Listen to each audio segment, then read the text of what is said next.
Hello दोस्तों, पिछले video में हमने पढ़ा रिसीट एंड पेमेंट अकाउंट बनाना। आज हम पढ़ेंगे income and expenditure account banana. Income and expenditure account बनाने से पहले हमें रिसीट एंड पेमेंट अकाउंट के कुछ मदों की जानकारी होना बहुत जरूरी है, क्योंकि हमें पता है कि इनकम एंड एक्सपेंडिचर अकाउंट बनाने के लिए हम रिसीट एंड पेमेंट अकाउंट का प्रयोग करते हैं। हम ऐसा भी कह सकते हैं कि रिसीट एंड पेमेंट अकाउंट की सहायता से हम इनकम एंड एक्सपेंडिचर अकाउंट बनाते हैं तथा बैलेंस शीट बनाते हैं। इसका कुछ पॉइंट जो है मद, उसके बारे में हम जानेंगे। तो सबसे पहले हम रिसीट एंड पेमेंट अकाउंट में सबसे ऊपर जो टू बैलेंस ब्राउट डाउन, मतलब ओपनिंग कैश या बैंक का बैलेंस जो दिखाते हैं, उसे हम इनकम एंड एक्सपेंडिचर अकाउंट में नहीं दिखलाएंगे। उसे हम ओपनिंग बैलेंस शीट के एसेट साइड में दिखलाएंगे। ये जो ऊपर का कैश या बैंक बैलेंस है उसे कहां दिखाएंगे? ओपनिंग बैलेंस शीट के एसेट साइड में। रिसीट साइड में कैश और बैंक को छोड़कर जितने भी मद होंगे वो या तो रेवेन्यू इनकम होंगे या कैपिटल इनकम। हमें पता है कि रेवेन्यू इनकम को हम इनकम एंड एक्सपेंडिचर अकाउंट के इनकम साइड में दिखलाएंगे। जैसे हमको मिलेगा सब्सक्रिप्शन क्या होता है? Revenue income. तो सब्सक्रिप्शन कहां चला जाएगा? इनकम एंड एक्सपेंडिचर अकाउंट के इनकम साइड में। जनरल डोनेशन क्या होता है? Revenue income. तो जनरल डोनेशन कहां चला जाएगा? इनकम एंड एक्सपेंडिचर अकाउंट के इनकम साइड में। लेगेसी क्या होता है? Capital income. तो कैपिटल इनकम होता है तो हम उसे बैलेंस शीट के लायबिलिटी साइड में दिखलाएंगे। सिर्फ हमें इतना याद रखना है कि ओपनिंग कैश या बैंक बैलेंस को छोड़कर जितना भी इस साइड में रहेगा या तो इनकम साइड में जाएगा या बैलेंस शीट के लायबिलिटी साइड में। अब हम पेमेंट साइड की चर्चा कर रहे हैं। क्लोजिंग कैश या बैंक बैलेंस को छोड़कर जितने भी भुगतान होंगे या तो वह आयगत होंगे या पूंजीगत, तथा जितने भी कैपिटल एक्सपेंडिचर होंगे उसे हम बैलेंस शीट के एसेट साइड में दिखलाएंगे।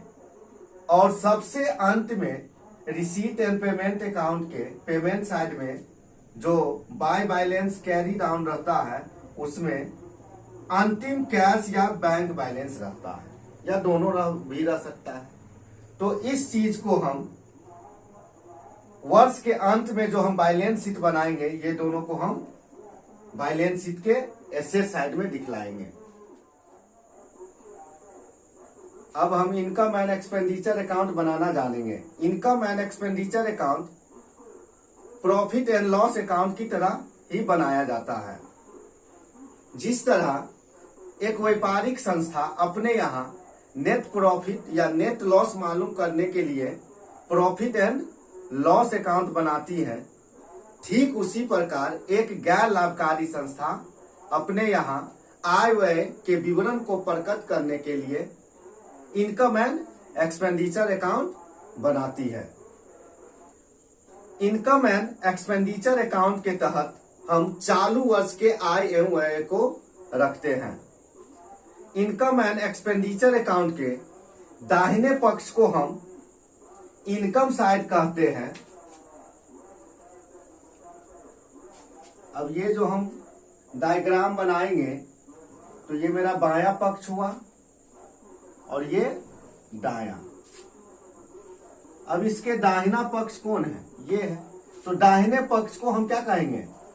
इनकम, और ये मेरा अमाउंट का कॉलम है। और बायां पक्ष को एक्सपेंडिचर, ये अमाउंट।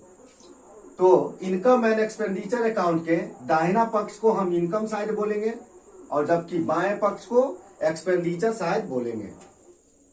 उसके बाद इनकम साइड में हम चालू वर्ष के सभी रेवेन्यू इनकम को रखेंगे और एक्सपेंडिचर साइड में हम चालू वर्ष के सभी रेवेन्यू एक्सपेंडिचर को दिखाते हैं और सबसे अंत में हम देखेंगे कि इनकम एंड एक्सपेंडिचर साइड में किस तरफ ज्यादा है। अगर इनकम एंड एक्सपेंडिचर अकाउंट के इनकम साइड अधिक है, किससे? एक्सपेंडिचर साइड से, तो हमें क्या आएगा? To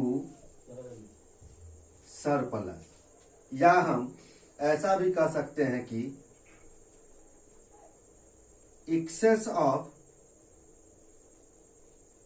income over expenditure. जब एक्सपेंडिचर साइड अधिक आया, किससे? इनकम साइड से, तो क्या आएगा?